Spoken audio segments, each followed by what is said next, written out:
Pour vous dire la vérité, c'est dans la bibliothèque de ma ville, Hérouville-Saint-Clair, ville populaire dans la banlieue de Caen, en Normandie, que je suis tombé amoureux de ce métier que j'ai la chance de faire aujourd'hui, qui est celui de journaliste. Pendant que les autres allaient au City Stade ou à la MJC, prendre des cours de danse, faire du foot, et ben, j'allais à la bibliothèque pour fabriquer mon premier journal. Donc on faisait vraiment tout à la main, de façon très autodidacte.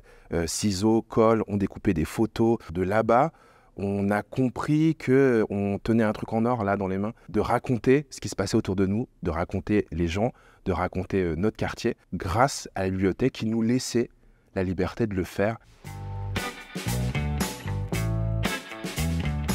La bibliothèque, c'est vraiment comme un phare dans le sens où moi, mes parents m'y emmenaient pas, même ils m'en avaient jamais parlé. Je savais pas qu'il y avait un endroit où on pouvait un moment rentrer, se perdre, prendre des livres, regarder, essayer, se laisser séduire ou pas kiffer du tout et essayer autre chose. Et en fait, c'est l'école qui m'a amené la première fois à la bibliothèque. C'était la seule bibliothèque, je me rappelle de la région, c'est ce qu'on me disait, qui était ouverte le dimanche. Et le dimanche, en Normandie, là où j'ai grandi, quand il pleut et quand il fait gris, ça peut être très long. Donc c'est bien de pouvoir se réfugier dans un endroit chaud, où en plus on peut trouver des livres, où en plus on peut se laisser surprendre.